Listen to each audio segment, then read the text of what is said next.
ओम शांति। आज 20 सितंबर है, शुक्रवार। बाबा का शुक्राना करने का दिन। बाबा ने हमें गुणों और शक्तियों से जितना भरपूर किया है, उसका हम जितना भी गुणगान करें, धन्यवाद करें, वह कम है। तो आज मीठे बाबा ने सुनाया कि मीठे बच्चे, तुम्हें बाप समान खुदाई खिदमतगार बनना है। संगम पर बाप आए हैं तुम्हारी खिदमत करने, माने सेवा करने। तो बाबा सर्वशक्तिमान पिता परमात्मा परम धाम से हम बच्चों की सेवा करने आया है, तो हमें भी देहभान छोड़कर आत्माओं की सेवा करनी है। प्रश्न है, ये पुरुषोत्तम संगम युग ही सबसे सुहावना और कल्याणकारी है, कैसे? कितने युग होते हैं टोटल? 5। सतयुग, त्रेता, द्वापर, कलयुग, और जो अभी चल रहा है हम बच्चों के लिए, वो कल्याणकारी पुरुषोत्तम संगम युग। तो बाबा ने बोला यही सबसे सुहावना और कल्याणकारी है। वह कैसे? तो उत्तर है, इस समय तुम बच्चे, स्त्री और पुरुष दोनों ही उत्तम बनते हो। यह संगम युग है ही कलयुग अंत और सतयुग आदि के बीच का समय। इस समय ही बाप तुम बच्चों के लिए ईश्वरीय यूनिवर्सिटी खोलते हैं, जहां तुम मनुष्य देवता बनते हो। ऐसी यूनिवर्सिटी सारे कल्प में कभी नहीं होती। इसी समय सबकी सदगति होती है, इसलिए सबसे सुहावना और कल्याणकारी है ये छोटा सा संगम युग। ओम शांति। रूहानी बाप रूहानी बच्चों को बैठ समझाते हैं। क्या समझाते हैं? कि यहाँ बैठे बैठे एक तो तुम बाप को याद करते हो, क्योंकि वह पतित पावन है। उनको याद करने से ही पावन सतो प्रधान बनने की तुम्हारी एम है। ऐसे नहीं, सतो तक एम है।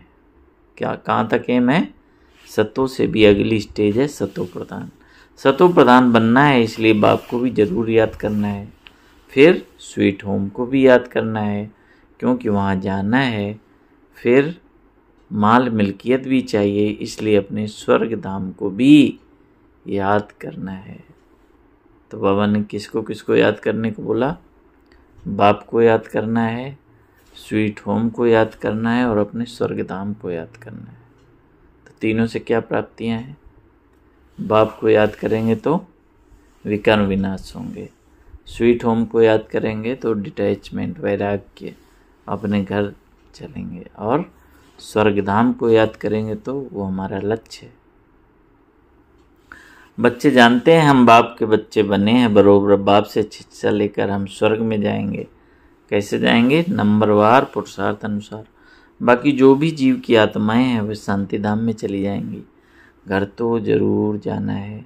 बच्चों को यह भी मालूम हुआ है कि अभी है रावण राज्य। इसकी भेंट में सतयुग को फिर नाम दिया जाता है राम राज्य। 2 कला कम हो जाती है, उसको सूर्यवंशी और उसको चंद्रवंशी कहा जाता है ना।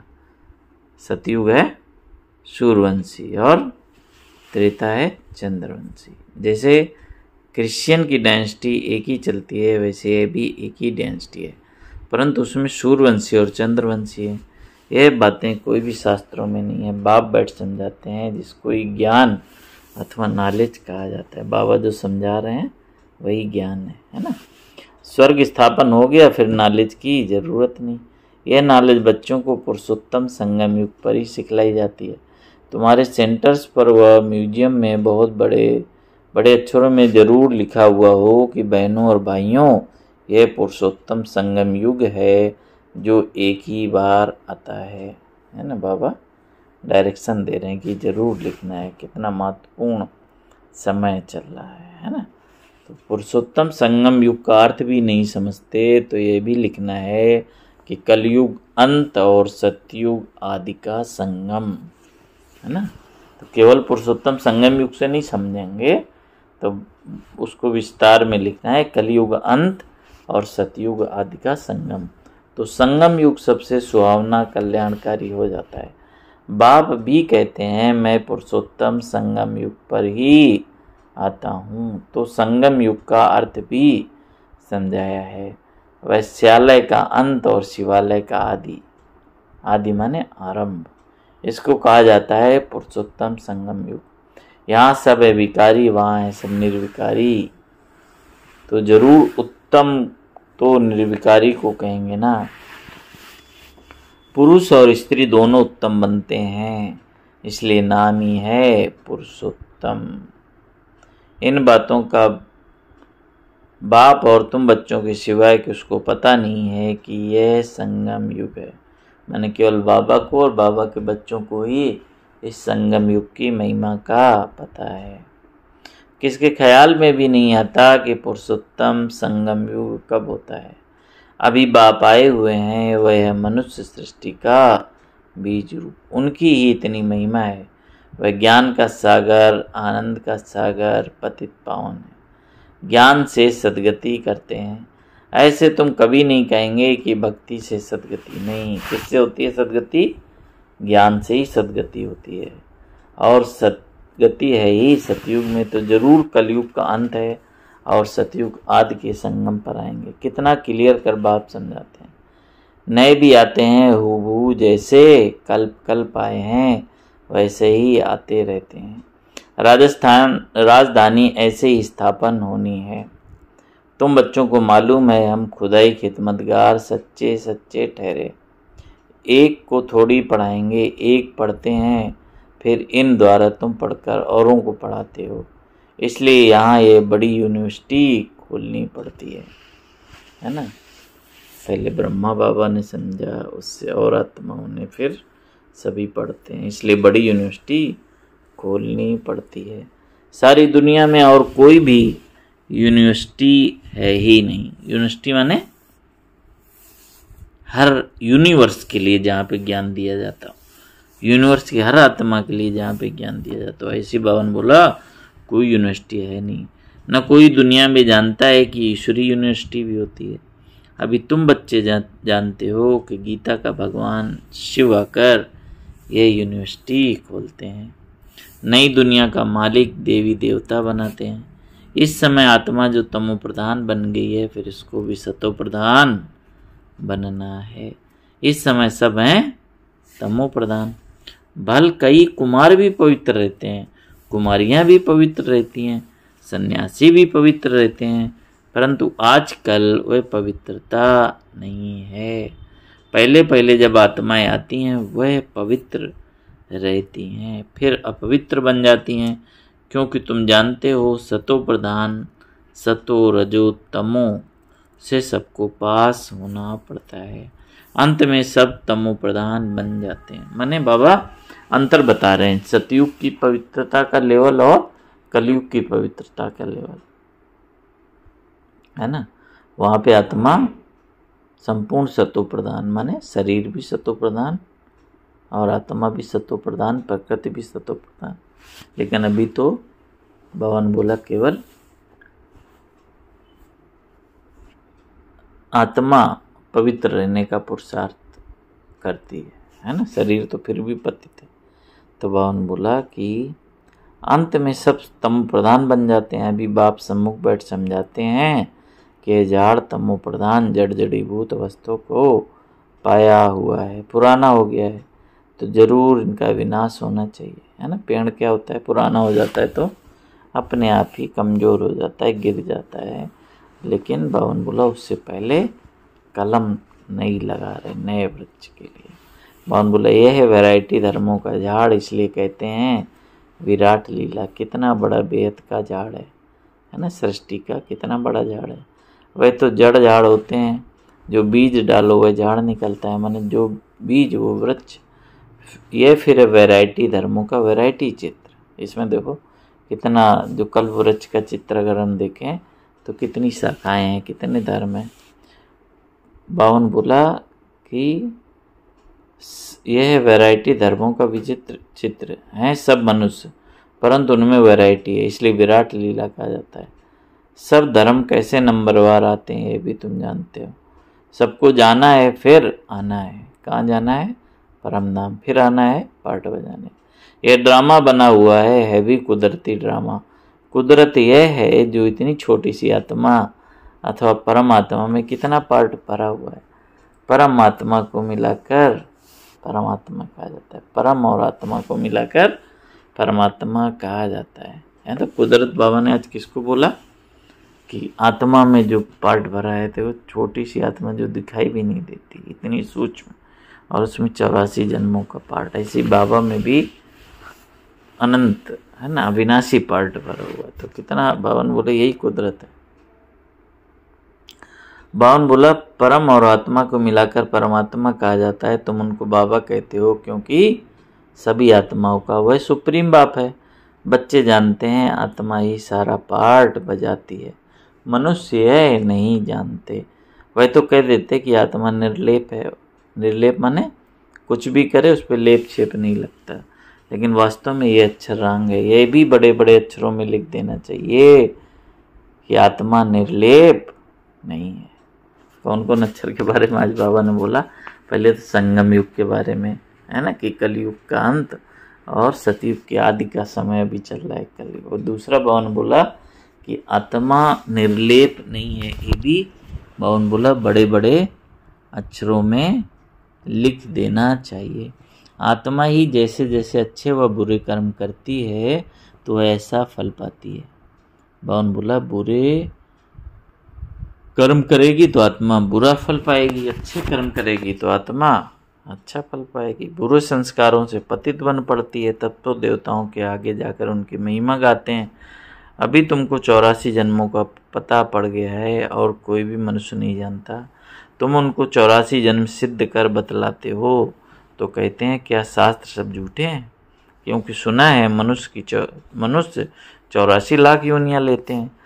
अभी बाप बैठ समझाते हैं वास्तव में सर्वशास्त्रमयी शिरोमणि है ही गीता। बाप अभी हमको राजयोग सिखला रहे हैं जो 5000 वर्ष पहले सिखलाया था। तो बाबा उन सभी को बताना है कि ये मेरी कोई कल्पना या मेरी मत नहीं है। भगवान ने आकर जो हर कल्प में आते हैं वही ये ज्ञान सिखा रहे हैं। तुम जानते हो हम पवित्र थे, पवित्र गृहस्थ धर्म था। अभी इनको धर्म नहीं कहेंगे, अधर्मी बन पड़े हैं अर्थात विकारी बन गए हैं। इस खोल को तुम बच्चे समझ गए हो। यह बेहद का ड्रामा है जो 5000 वर्ष बाद रिपीट होता है। लाखों वर्ष की बात तो कोई समझ भी ना सके। ये तो जैसे कल की बात है। तुम शिवालय में थे, आज वैश्यालय में हो, फिर कल शिवालय में होंगे। सतयुग को कहा जाता है शिवालय, त्रेता को क्या कहेंगे? सेमी शिवालय, सेमी कहा जाता है। इतने वर्ष वहाँ रहेंगे। पुनर्जन्म में तो आना ही है, इसको कहा जाता है रावण राज्य। तुम आधा कल पतित बने, अब बाप कहते हैं गृहस्थ बार में रहते कमल फूल समान पवित्र बनो। कुमार और कुमारियां तो हैं पवित्र, उन्हों को फिर समझाया जाता है। ऐसे गृहस्थ में फिर नहीं जाना है जो पवित्र होने का पुरुषार्थ करना पड़े, है ना। तो बाबा ने बोला बनना पवित्र ही है, तो फिर अपवित्र बन के फिर पवित्र बनने में का मेहनत क्यों करें। तो बाबा ने बोला कि ऐसे गृहस्थ में नहीं जाना है जो पवित्र होने का फिर पुरुषार्थ करना पड़े। भगवान वाच है कि पावन बनो तो बेहद का बाप का मानना पड़े। तुम गृहस्थ व्यवहार में रहते कमल फूल समान रह सकते हो, फिर बच्चों को पतित बनने की आदत क्यों डालते हो, जबकि बाप 21 जन्मों के लिए पतित होने से बचाते हैं। इसमें लोक लाज कुल की मर्यादा भी छोड़नी पड़े। यह है बेहद की बात। बैचलर्स मतलब कुमार तो सब धर्मों में बहुत रहते हैं, परंतु सेफ्टी से रहना ज़रा मुश्किल होता है। फिर भी रावण राज्य में रहते हैं ना।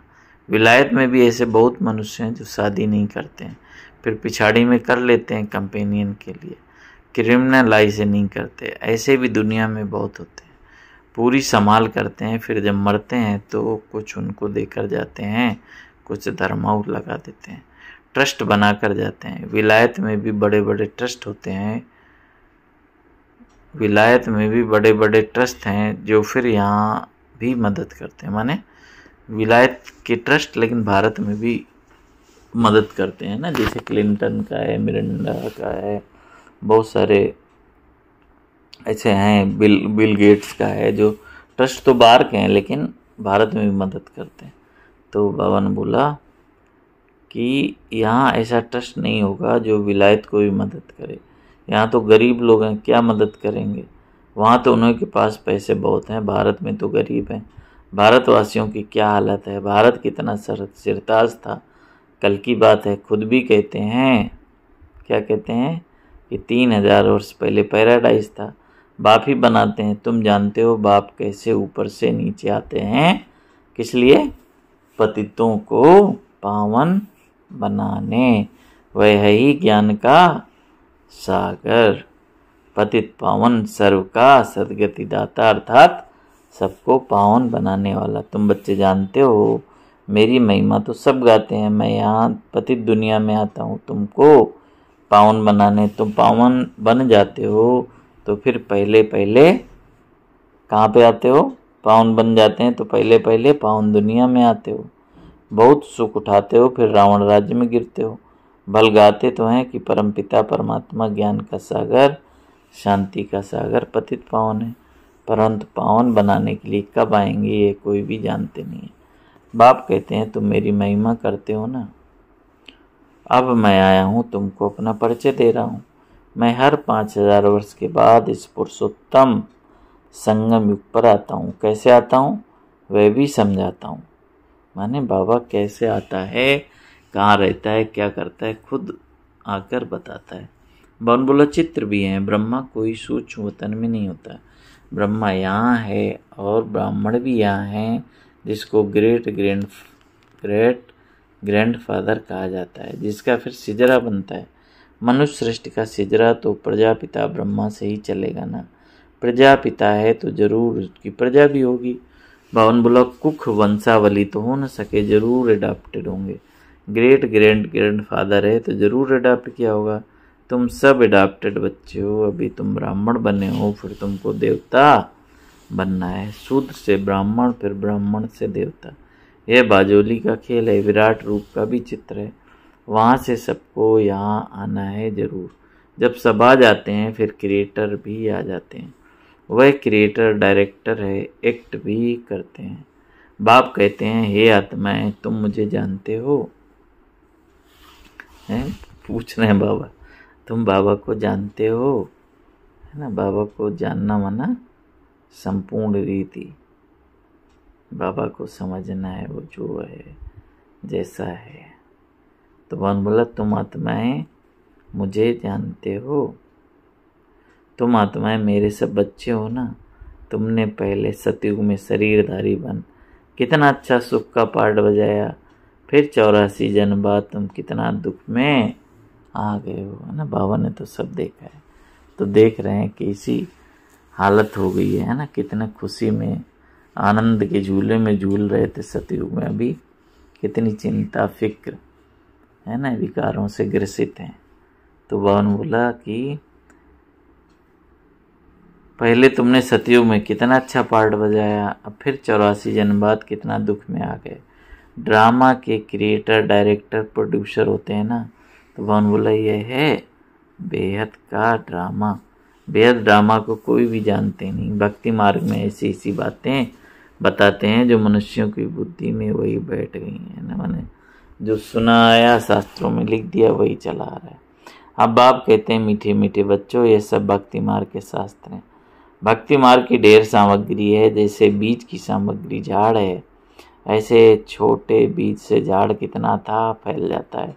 भक्ति का भी इतना विस्तार है। ज्ञान तो बीज है, उसमें कोई भी सामग्री की दरकार नहीं रहती। बाप कहते हैं अपने को आत्मा समझ बाप को याद करो और कोई का व्रत नियम नहीं है। यह सब बंद हो जाता है, तुमको सिद्ध सदगति मिल जाएगी, फिर कोई बात की ज़रूरत नहीं। तुमने ही बहुत भक्ति की है, उसका फल देने तुम्हारे लिए आया हूँ। देवताएं शिवालय में थे ना, तब तो मंदिर में जाकर उन्हों की महिमा गाते हैं। अब बाप समझाते हैं मीठे मीठे बच्चों मैंने 5000 वर्ष पहले भी तुमको समझाया था। क्या समझाया था? कि अपने को आत्मा समझो। दे के सब संबंध छोड़ मुझे एक बाप को याद करो, तो उस योग अग्नि से तुम्हारे पाप भस्म हो जाएंगे। स्मृति में आता है, भवन का बाप जो कुछ भी समझाते हैं कल्प कल्प समझाते आए हैं। गीता में कोई कोई अक्षर अच्छे हैं, मन मना भव अर्थात मुझे याद करो, है गीता का ही शब्द है। तो भवन बोला कोई कोई शब्द अच्छे हैं। शिव बाबा कहते हैं मैं यहाँ आया हूँ, किसके तन में आया हूँ वह भी बताता हूँ। ब्रह्मा द्वारा सब वेद शास्त्रों का सार तुमको सुनाता हूँ। चित्र भी दिखाते हैं परंतु अर्थ नहीं समझते। माने ब्रह्मा को दिखाते हैं ना शास्त्र हाथों में, लेकिन उसका अर्थ नहीं समझते। अभी तुम समझते हो शिव बाबा कैसे ब्रह्मा तन द्वारा सब शास्त्रों का सार सुनाते हैं। 84 जन्मों के ड्रामा का राज भी तुमको समझाते हैं। इनके ही बहुत जन्मों के अंत में आता हूँ, यही फिर पहले नंबर का प्रिंस बनते हैं, फिर 84 जन्मों में आते हैं। अच्छा, मीठे मीठे सिकलदे बच्चों प्रति माता पिता बाप दादा का याद प्यार और गुड मॉर्निंग। रूहानी बाप की रूहानी बच्चों को नमस्ते। हम रूहानी बच्चों की रूहानी बाप दादा को याद प्यार गुड मॉर्निंग। नमस्ते बाबा, नमस्ते, शुक्रिया बाबा, शुक्रिया। धारणा के लिए मुख्य सार है, इस रावण राज्य में रहते पतित लोक लाज कुल की मर्यादा को छोड़ भेदभाव की बात माननी है। गृहस्थ व्यवहार में कमल फूल समान रहना है। दूसरा है इस वैरायटी विराट लीला को अच्छी तरह समझना है। इसमें पार्ट बजाने वाली आत्मा निर्लेप नहीं है, अच्छे बुरे कर्म करती है और उसका फल पाती है। इस राज को समझकर श्रेष्ठ कर्म करने हैं, है ना। आज की मुरली से बाबा ने वरदान दिया, बाप के संस्कारों को अपने ओरिजिनल संस्कार बनाने वाले शुभ भावना शुभ कामना धारी भव। फिर से सुनेंगे, बाप के संस्कारों को अपने ओरिजिनल संस्कार बनाने वाले शुभ भावना शुभ कामना धारी भव। विस्तार है, अभी तक कई बच्चों में फीलिंग के, किनारा करने के, परचिंतन करने के व सुनने के भिन्न भिन्न संस्कार हैं। कौन कौन से हैं? फीलिंग के, किनारा करने के, चिंतन करने या सुनने के, जिन्हें कह देते हो कि क्या करें, मेरे ये संस्कार हैं, ये मेरा शब्द पुरुषार्थ में ढीला करता है, यह रावण की चीज़ है, मेरी नहीं। लेकिन जो बाप के संस्कार हैं वही ब्राह्मणों के ओरिजिनल संस्कार हैं, और वह संस्कार हैं विश्व कल्याणकारी, शुभ चिंतनधारी, सबके प्रति शुभ भावना और शुभ कामनाधारी। माने हमारे कौन से संस्कार हैं? रावण के संस्कार नहीं, बाबा के जो संस्कार हैं, है ना, विश्व कल्याणकारी, शुभ चिंतन, श्रेष्ठ चिंतन वाली आत्मा। आज के मुरली से स्लोगन है, जिनमें समर्थी है वही सर्व शक्तियों के खजाने का अधिकारी है। माने जो समर्थ आत्मा है उसी के पास ही सारे खजाने हैं। अच्छा, ओम शांति। बाबा का दिल से शुक्रिया इस संगम युग का महत्व बताने के लिए, अपना परिचय देने के लिए, वेद शास्त्रों का सार ब्रह्मा मुख से सुनाने के लिए, जन्म जन्म के लिए आत्मा की कमाई जमा कराने के लिए बाबा का दिल से शुक्रिया। ओम शांति, ओम शांति, ओम शांति।